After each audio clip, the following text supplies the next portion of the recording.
কি হ'ব যদি আমাৰ সূৰ্য পোহৰ দিয়া বন্ধ কৰি দিয়ে? আৰু আপোনালোকে জানেনে নিৰ্মা চাবনত থকা এই ছোৱালীগৰাকী কোন? যদি নেজানে ভিডিঅ'টো শেষলৈকে চাই থাকক আৰু এনেকৈ নন ষ্টপ ৰেণ্ডম ফেক্ট শুনিবৰ বাবে সাজু হওক। কি হ'ব যদি সূৰ্য পোহৰ দিয়া বন্ধ কৰে? পোহৰ দিয়া বন্ধ হোৱাৰ পিছত 8 মিনিট 20 ছেকেণ্ডলৈকে পৃথিৱীত একো পৰিৱৰ্তন নহ'ব। কাৰণ আপোনালোকে নিশ্চয় জানে সূৰ্যৰ পৰা পৃথিৱীলৈ পোহৰটো ট্ৰেভেল কৰিবৰ বাবে 8 মিনিট 20 ছেকেণ্ডমান টাইম লাগে।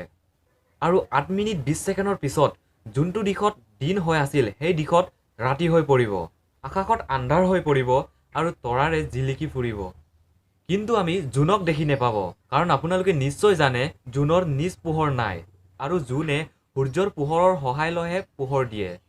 আৰু 1 ঘণ্টাৰ পিছত যোনটো দিশত ৰাতি হৈ আছিল সেইসকলৰ মানুহবিলাক সেই ইনচিডেণ্টৰ কথা জানিব পাব আৰু সকলোৱে শ্বক হৈ পৰিব। আৰু লগতে টেম্পাৰেচাৰ লাহে লাহে কমি যাব। আৰু 7 দিনৰ পিছত ছেটেলাইট টেলিভিছন ৰেডিঅ'বোৰ কাম কৰা বন্ধ হৈ যাব।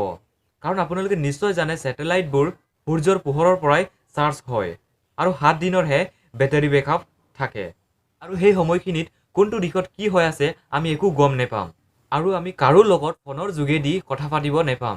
আৰু মই আগতে কৈছিলোঁ আপোনালোকক টেম্পাৰেচাৰ ল' হৈ যাব বুলি, আৰু সেই ল' হোৱাৰ ফলত সকলো পানী বৰফলৈ ৰূপান্তৰ হৈ যাব, অৰ্থাৎ ডেমবোৰো কাম কৰা বন্ধ হৈ যাব।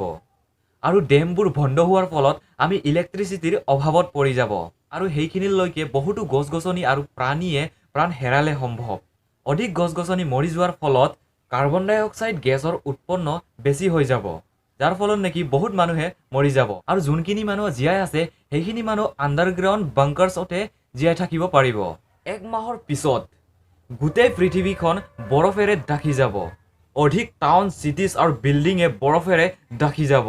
1 বছৰৰ পিছত 90% প্ৰাণীৰ প্ৰাণ হেৰাই যাব। কিন্তু পৃথিৱীৰ একটা জেগাত কিছু প্ৰাণীয়ে জীয়াই থাকিব পাৰিব, আৰু সেইটো হৈছে সাগৰৰ আটাইতকৈ দ জেগাত। কাৰণ সেইটো জেগাটো পৃথিৱীৰ কৰ নামৰ জেগাৰ পৰা অকণমান হিট পাই থাকিব, আৰু সেই জেগাটো কিছু মাহৰ পিছত জীয়াই থকাৰ অৱস্থাত নাথাকিব। অৰ্থাৎ আমি ক'ব পাৰোঁ যে যদি সূৰ্য নাথাকে আমাৰ জীয়াই থকাও অসম্ভৱ। আপোনালোকে নিশ্চয় চিনি পায় যোনটো ছোৱালীক আমি নিৰ্মা চাবন বা চাৰাফত দেখি পাওঁ। কিন্তু আপোনালোকে ভাবিছে নেকি সেই ছোৱালীজনী পুতলা বুলি? কিন্তু নহয়, মই আপোনালোকক কৈ দিওঁ সেই ছোৱালীজনী একো পুতলা নহয়, সেই ছোৱালীজনী আচল হয়। আৰু সেই ছোৱালীজনীৰ বিষয়ে আপোনালোকক আজি মই ডিটেইলছত কৈ দিম। গুজৰাটৰ কৰচন ভাই পেটেলে চাৰাফ আৰু চাবোন বেচিব ধৰিছিলে, কিন্তু তেওঁ একো প্ৰফিট পোৱা নাছিলে। মানে তেওঁৰ বিজনেছত একো ছাকচেছ হোৱা নাছিলে। আৰু তেওঁৰ এজনী ডটাৰ আছিলে।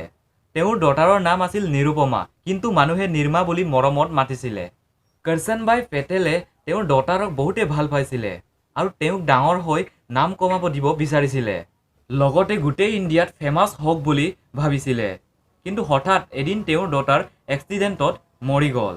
তেওঁৰ ডটাৰৰ মৰাৰ পিছত তেওঁ বহুত ডিপ্ৰেছ হৈ গৈছিলে আৰু তেখেতে ডিচাইড কৰিলে যে তেওঁৰ ডটাৰ মৰি গ'লেও তেওঁৰ নামটো কমাই থাকিম বুলি, অৰ্থাৎ নামটো জ্বলাই থাকিম বুলি। আৰু তেওঁৰ লগত তেখেতৰ ডটাৰৰ একটা পিকচাৰ আছিল, যোনটো নেকি ইমান ভাল নাছিল, কাৰণ সেইটো দিনত কেমেৰা ইমান কমন নাছিল। আৰু তেখেতে ডিচাইড কৰিলে যে তেখেতৰ বেচা চাবোন বা চাৰাফৰ পেকেটত এই ফটোটো প্ৰিণ্ট কৰি দিম বুলি, আৰু লগতে নাম দি দিম নিৰ্মা বুলি। আৰু তেখেতে বহুত লাকি আছিল আৰু ফেমাছ হৈ গ'ল। আৰু সেই প্ৰডাক্টটোক আজিকালি মানুহে নিৰ্মা বুলি জনা যায়, অৰ্থাৎ নিৰুপমাৰ শ্বৰ্ট ফৰ্ম। যদি আমাৰ চেনেলটো ছাবস্ক্ৰাইব কৰা নাই তেন্তে ছাবস্ক্ৰাইব কৰি লওক, লগতে কাষত থকা বেল আইকনটো দবাই দিয়ক, আৰু ভিডিঅ'টো চাই ভাল লাগিলে যদি লাইক কৰি দিয়ক। আপোনালোকৰ সহায়ৰ বহুতে প্ৰয়োজন, চ' আপোনালোকে ছাবস্ক্ৰাইব কৰক আৰু লগতে শ্বেয়াৰ কৰি